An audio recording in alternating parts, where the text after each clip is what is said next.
remind me again why you thought I'd be safe here? Midnight's safe. You just might have to fight to keep it that way. It's a little nuts. What's Yes. your favorite part about it? It's a little nuts. That's my favorite part about the show. Yoel's probably my favorite part about the show. Wow. The Angel and the Rev. It's like the dynamic duo. Activate. So have you watched True Blood? Were you familiar with Charlie Harris' other work? Yes, absolutely. Huge fan of True Blood. I'm a huge fan of all things genre. Have been since I was a kid, because in the world of imagination, there's limitless possibilities. So. Yes. Sorry. No, go ahead. Oh, I was going to say, what drew you into the project? For me was I hadn't read the books. I had a conversation with Monica and David. They explained the character. I had read the pilot, and I thought it was something I really wanted to get involved in. It was something that I saw something in what was written that could be done. Like I envisioned what I could bring to it, and that was appealing to me. So it usually starts that way. I mean, I didn't really know who else was in it. I didn't know anything, actually. It was a phone call.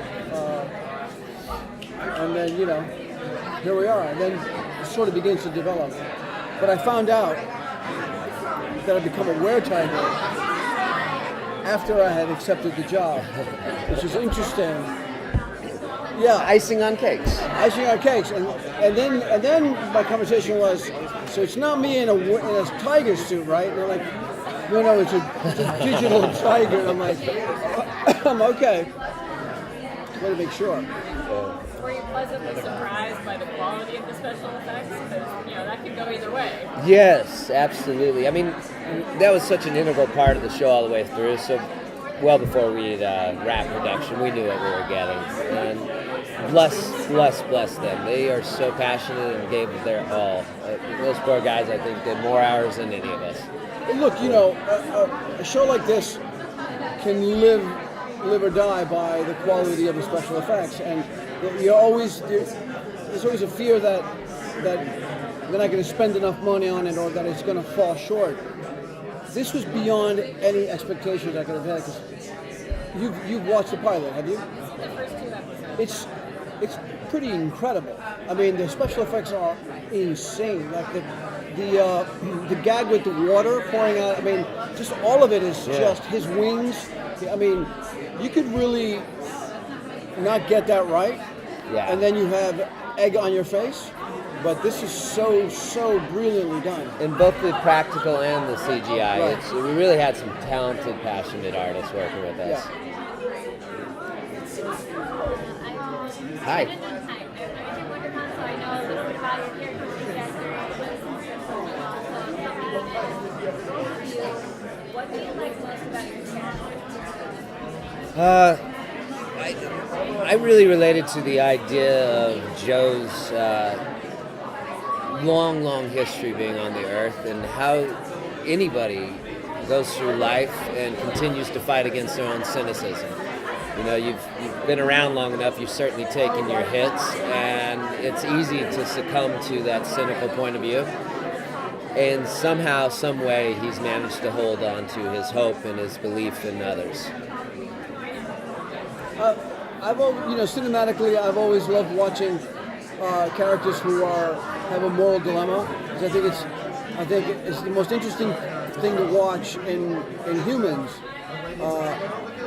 And that was the case with this guy. He's a reverend, and he becomes a reverend because he has a dark nature that he is in conflict with. So he becomes a reverend to sort of counteract that. So he walks around pretty much all the time with a slight level of sadness, because he's never completely the happiest person. And I don't know anyone that can't relate to that in a way. I definitely can. Which I gotta say is, going back to the question of what drew us to the project, this is a wildly entertaining show, but I think it does what story does best for serving people, and that provides us a conversation outside of the one that we're immediately relegated to. To be able to see that you're not alone, and that people have similar experiences and struggles to find their space in the world. Yeah. Well, we have only seen those of us, not people who are going to watch this video right now, but we've seen the first 2 episodes. So, what could you preview for us, as far as what maybe things to look forward to this season? Like, obviously, Spoilers. got a lot of Spoilers. crazy You want spoilers? Crazy. We can't give you spoilers. I can tell you the mayhem just continues to ramp up episode to episode. It gets, I mean, it ratchets, and the effects ratchet with it, so it becomes, it's, you have to understand the thin layer between hell and midnight is continuously framed. So just imagine what's going to bubble up. And lots more talking cat, right? Oh yeah, we got some talking cat in there. Who doesn't I want a little haven't thought talking about cat? this cat since I've been here, and thank you for reminding me of the cat. The cat is, Oh, he's so good. cat's adorable. And I love how well they've done him. It really honors the character. Cat responds well to canned tuna, like nothing I've ever seen in my life. Did you think you were going to get another opportunity to come back on TV so soon after? Repeat that so I'll be sure I understood it. Did you think you were going to have the opportunity to come back to TV with another project so soon after? Well, I've got a series on Hallmark also, so I felt I have really good representation, APA, and I felt like they were doing some really hard work for me, and it's really paid off. It seems like in Los Angeles, success breeds success to a certain extent. So I was very optimistic, and it turned out to work out great. So what is the most challenging part about having your work adapted to another medium? I guess probably dealing with the fact that people expect me to be upset that it's different. I think after True Blood, it's completely obvious that I should be pretty used to that. And I am. I know that TV has different requirements from the written book, and I'm okay with that. To me, it's a pleasure to see my work reinterpreted, and it's a pleasure to think that people who see my name in the credits will go buy the books, because that's my thing.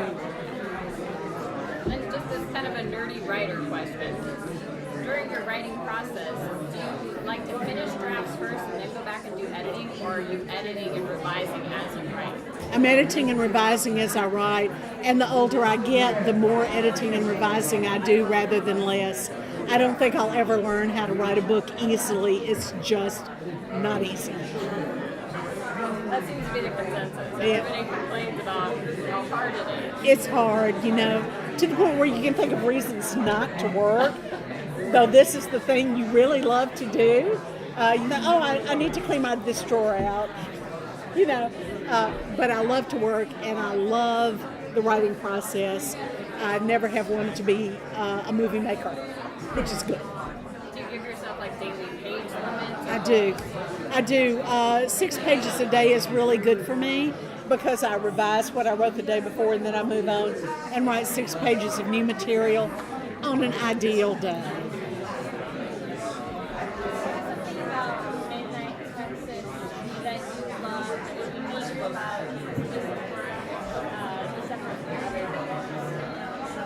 Okay, something I love about it that is okay. Well, I love the fact that Monica is really stuck to the message of the books. Obviously, True Blood had its own agenda, which was sometimes separate from mine and sometimes the same. The Hallmark stories are really pretty faithful renditions of the basic story. But this series really sticks to the point I was trying to make in the books, and I really love that. Was there a particular scene or character you were really excited to see on television coming out of the book? I was excited to see the whole thing. I went to the set several times. First when it was in Las Vegas, New Mexico, the actual physical street, and then they moved the whole street to Albuquerque. And that was equally fun. And I think seeing that visualization of the little town that I'd lived in for so long, in my imagination, was such a thrill.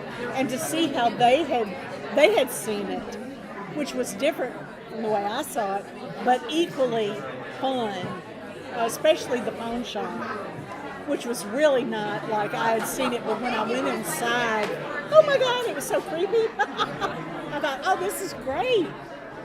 And how do you think the talking cat turned out? He has a Texas accent. I didn't expect that. I thought, and real male Texas accent. He almost didn't talk in the books, but I kept saying, I just can't resist it. I know talking cats are kind of cheesy, but I thought it would be so great if he talked. And he did. Right now, I'm working on a new series for Simon & Schuster. It's an alternate history America set in the 1930s. It's pretty much a Western about a female shooter. And boy, is it fun. Now, when you're writing, are you thinking in the back of your mind, okay, I might be able to adapt this later, or are you just... No, I'm a book writer. Anything people want beyond that is up to them. I've got my job, I'm sticking to it.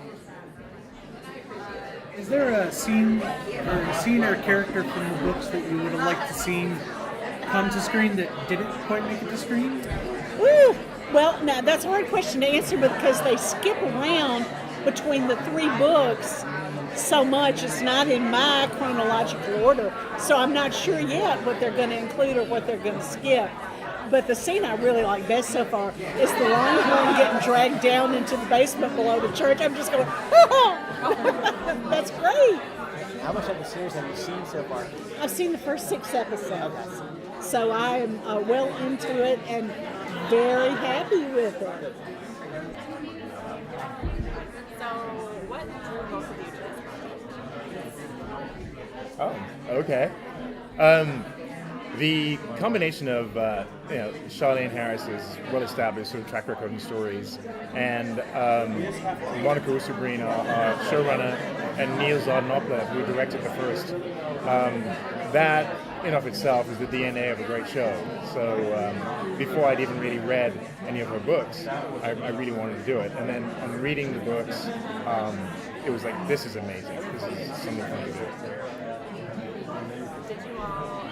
Did everyone end up reading the books to kind of prepare for the characters? I know I did. I don't know if he did. I think it was like half and half. I think some of everyone got the books, but I think some of the cast have said once they got them, they made the choice not to read them, and then some people wanted to. So I think it was a mixture. I did. I felt it was important because my character has a very painful childhood, and it's shaped who she is today and why she has her trust issues and her anger issues. And so for me, I felt like I wanted as much information as possible so I could do my backstory and research and backtrack and build her from there. You guys obviously have to use a lot of imagination when you're filming. So how is it when you see it all come together with all the special effects? Fun. That's amazing. It's so amazing. Fun. It is. I mean, that's one of the... we can speak to sort of the supernatural and these sort of dramas, but I love the fact that the flights of imagination become real. And it's like no procedural. You go in and you have to trust, and everybody's really good at what they do. And if you really dive in, you can actually get some magic out of it, and I think that's what we have here. Totally. And also, we have the best crew. I mean, our sets are insane. Our production coordinators and designers were incredible. Our special effects team was amazing. We had the Life of Pi people working on the Were-Tiger. We had the best stunt team. I mean, they're like legends. I trained 3 hours a day, every day for my character. And the stunt team we had, John Koyama, they're the best. And so I feel like across the board, from the cast to the crew, we just just got like blessed with it just like it all came together. Right. You know, all the elements. I felt like everyone on both in front of the lens and behind the camera worked equally hard to create the town of Midnight. Oh, us too? Nah. It's like, look at this. How can you know how great Oh, chemistry please, look at this. It's so hard. We had a blast. Yeah, it's Honestly, fun. I think a lot of it is about teamwork and trust. You know, we have to do some pretty intimate scenes together, and I think building that trust Right. and knowing that we have each other's back, because you know sometimes it can be awkward on set, and knowing that we're showing up as a team is helpful. Right. Feel very fortunate. I think I'll ask you when you're on about your bond and how you guys work on so now I'm just curious, like how do you feel about that bond that you're sharing? Well, I think it's amazing. I think the great thing about it is having someone as open and giving as Ariel to work with, that sort of, because it is about trust and being vulnerable to somebody else that you might not have met or chosen. And in this case, it worked with somebody who was incredibly open and who, as she said, had my back and made it clear right away. So kind of going into scenes and trying to figure out a domestic argument, some issues that we're building towards or whatever. It was We really may amazing or with may that. not have Oh boy. some training scenes together too. Oh boy. You may or may not see us working together as a team or against each other as a team. Who knows? Who knows? But they're two very physical people See, who are very you can't skilled. help but just enjoy this. So just stay tuned. Wonderful. Confused, Dylan. I was confused.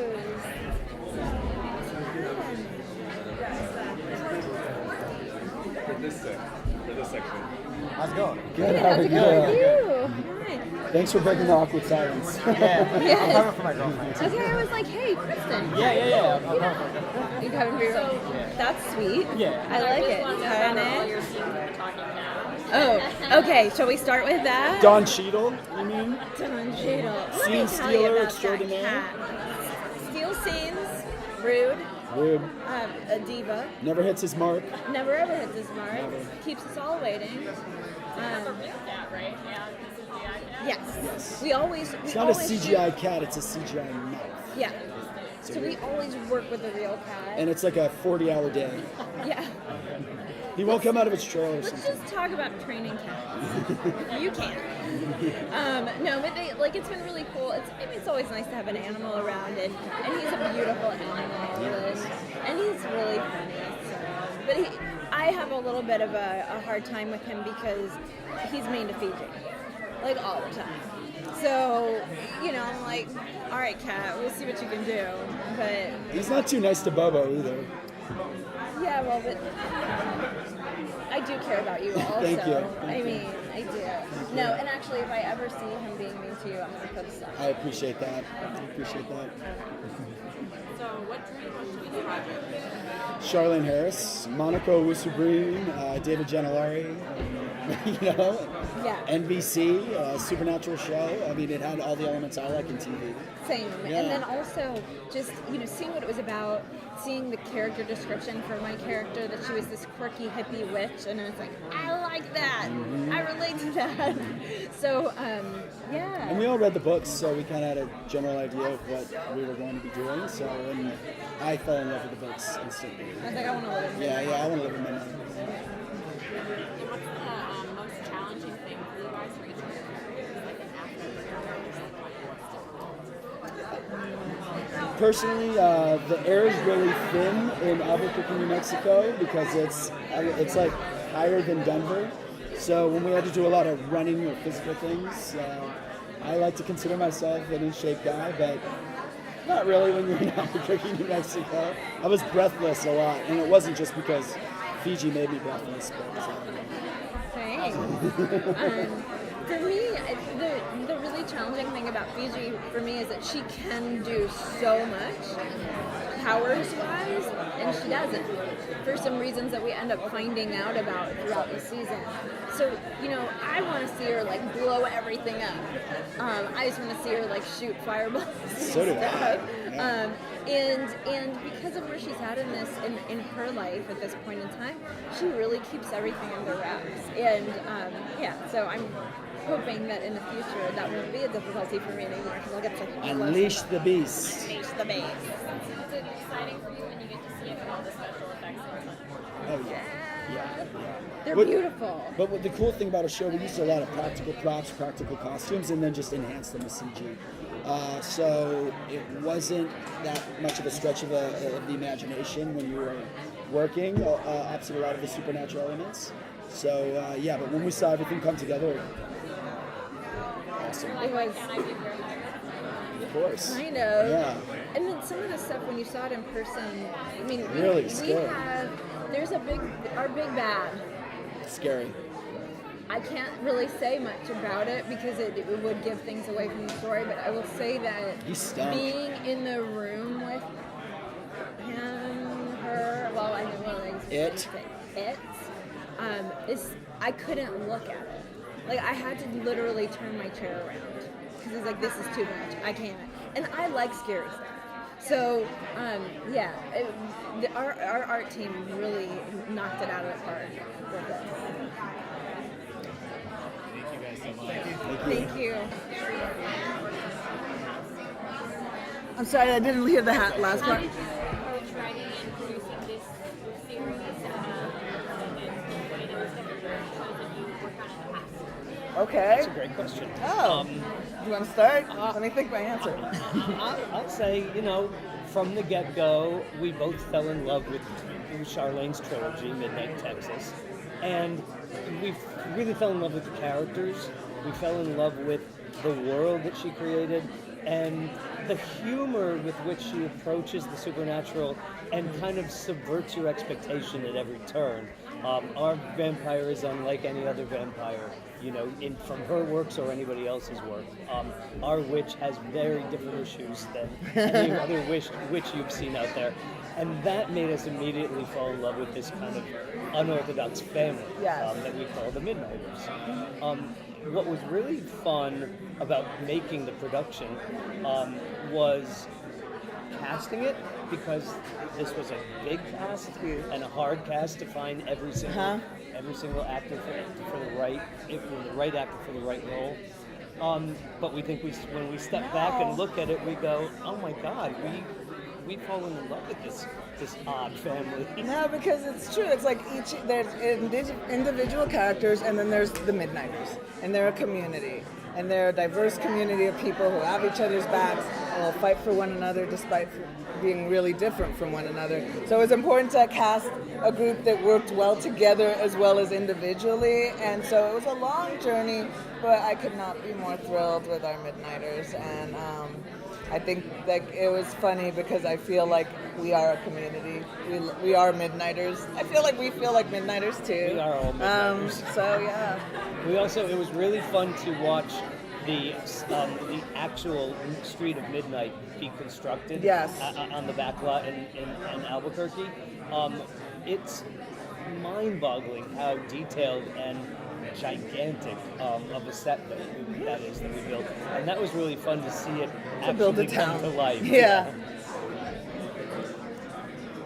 So, what was the most challenging thing translating it from the books to something that was okay for like network TV? Well, honestly, the trilogy of books didn't actually have much in it that isn't network television friendly.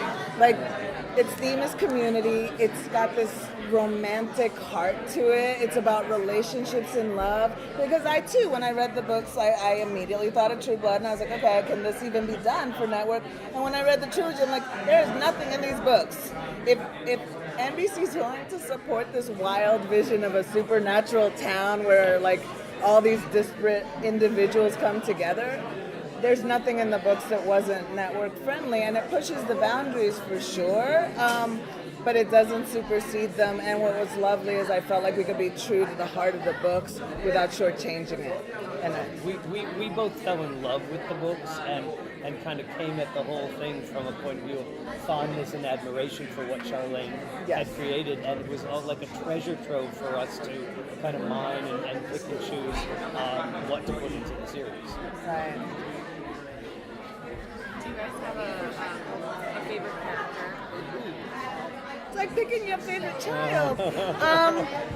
My heart goes out to Manfred, because I feel like there's something so sad about a man whose only like person in his life is dad, and that he's completely, everywhere he goes, he sees the things that none of us would want to see, and that he's vulnerable to them. So I like, there's a part of me that like wants him to find a family in the pilot. And I love Fiji, and Fiji is just this like, and in the book she's this wonderfully wacky character, and Carissa brings a whole, like a different kind of wacky energy to it, but really beautifully, like sweet and loving, and someone who is like the mother of Midnight, who wants to take care of it using the craft that she has, which is witchcraft. So I love her too. I love them all too. I mean, I know, it really is hard. They really are distinct characters that, you know, from the get-go in the books, they're very well created, well drawn characters. I do have a strong admiration for Olivia though, because I really wish I could be that kick-ass. She is bad.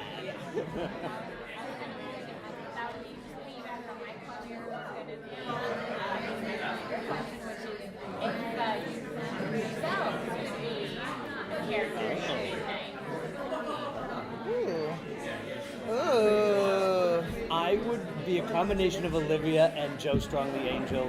Olivia because she's kick-ass, and Joe Strong because I wish I had that hair. I feel like I'd be Fiji because she has this craft that like she works at and isn't as scary as their other powers, but like she can not do things. I don't know. Like I feel like Fiji to me. Sometimes I feel like Fiji, and I like cats. So there you go. Who do you think is going to surprise fans the most in this show? A surprise. I mean, it's hard to say because I don't know what their expectations are. But I think, to me, the place, Midnight, the town itself, and this community, I really want to live there. Like, I actually have this, like, there's something about a group of people who are so different, who have suffered and been alienated and been persecuted, who come together and live and have each other's back and live in a community where their differences are celebrated. That I think one of the surprising things is how much I wanted to live in Midnight, and how much safer it feels sometimes in the regular world. So, I also think Midnight Texas, you know, delivers on the supernatural front. It's a supernatural roller coaster ride for the first 10 episodes in the season, and I think that is what the audience is going to expect. And I think we really deliver on the scares and the effects and the creatures that come in and out. I think what will surprise the audience about Midnight is kind of its hope, its hopeful romanticism.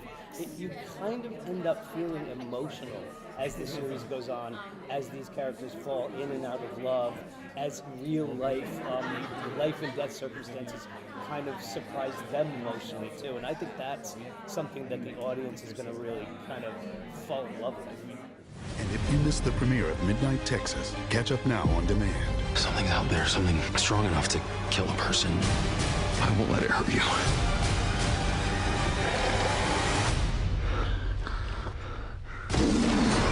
Midnight Texas, all new, Monday at 10, 9 Central on NBC.